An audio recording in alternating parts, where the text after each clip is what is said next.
अस्सलामुअलैकुम हज़रात, आप वीडियो देख करके समझ गए होंगे कि आज किस ताल्लुक़ से बात होने वाली है। देखिए, आज हम भी देख रहे हैं, आप भी देख रहे हैं, यूट्यूब पर आज एक चीज़ बहुत तेज़ी से वायरल है। वो चीज़ क्या है? आप यूट्यूब जब खोलेंगे तो आपको दिखेगा कि ढोल जायज़ और बहुत से ये ऐलान करते हुए नज़र आ रहे हैं भी मुहर्रम जो है ताज़ियेदारी को आप हराम कहते हैं, मुहर्रम को हराम कहते हैं। सुन्नी उलमा मुहर्रम को, मेरे भाई, सुन्नी उलमा मुहर्रम को नाजायज़ नहीं कहते। कोई भी सुन्नी आलिम मुहर्रम बनाना नाजायज़ नहीं है, मुहर्रम बनाना जायज़ है, बिला शक व शुबा जायज़ है। आला हज़रत ने भी लिखा है जायज़ है। लेकिन अब आपने आला हजरत का ये ऐलान सुन लिया, ताज़ियेदारी जायज़ है, मुहर्रम जायज़ है, तो आप रिसाला-ए ताजदारिया में ये भी पढ़ लेते कि किस तरीके से मुहर्रम बनाना जायज़ है। रिसाला-ए ताजदारिया में ये भी पढ़ लेते कि किस तरीके का मुहर्रम बनाना जायज़ है। ये मुहर्रम जायज़ नहीं है कि लाल किले के नक्शे बना लिए, ताजमहल का नक्शा बना लिया। भाई, ये जायज़ नहीं है।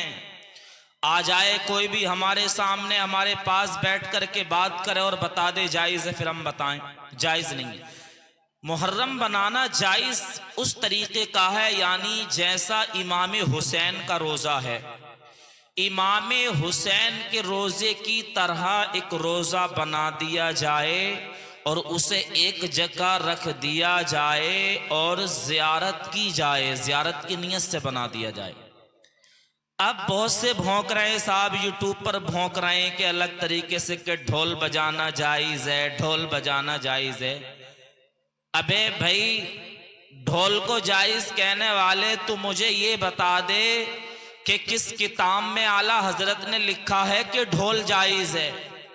अबे, आला हजरत को बदनाम करते हो, ढोल जायज़ है, जायज़ है। आला हजरत को बेवजह बदनाम कर रखा। मैंने यूट्यूब पे क्लिपें सुनी, कुछ जालिम कह रहे हैं कि आला हजरत ने फतावाए रिजविया में फरमाया है कि ढोल बजाना जायज़ है। अरे भाई, ढोल बजाना जायज़ है, तूने कौन सी फतावाए रिजविया पढ़ ली? हमें तो बता, कौन सा रिसाला-ए ताजदारिया तूने पढ़ लिया जो आला हजरत को बदनाम कर रहा है, आला हजरत का नाम लेकर पब्लिक को गुमराह कर रहा है कि ढोल बजाना जायज़ है।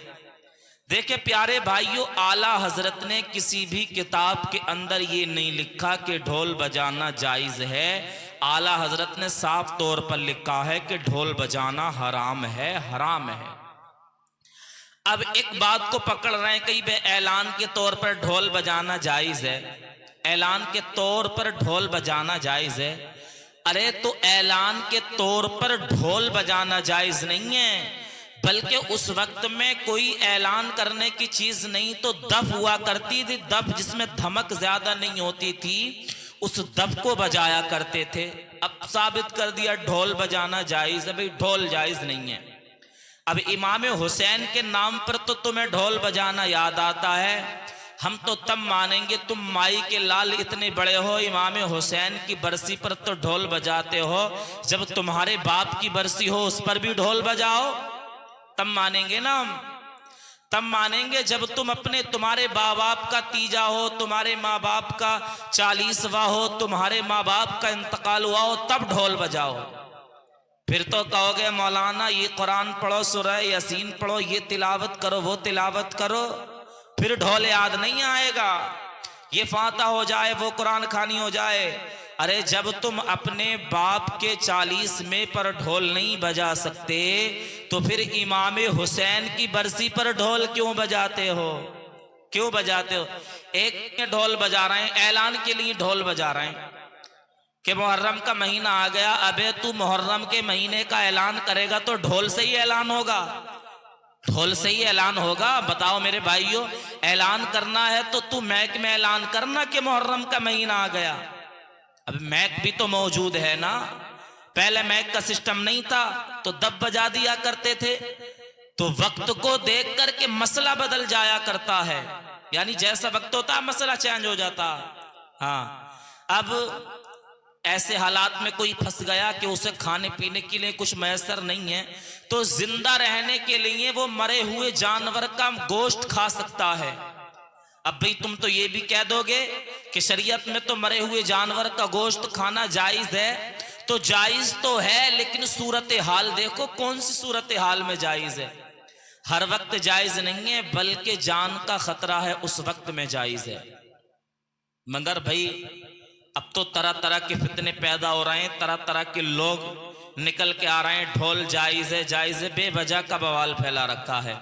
तो ऐसे लोगों से बच कर के रहो मेरे प्यारे भाइयों। ये लोग इमाम हुसैन के वफादार नहीं है, बल्कि गद्दार इमाम हुसैन है। ये जरा सोचो, इमाम हुसैन के नाम पर ये ढोल बजाते हैं और तरह तरह के खुराफात करते हैं। कि इमाम हुसैन इनसे राजी होंगे?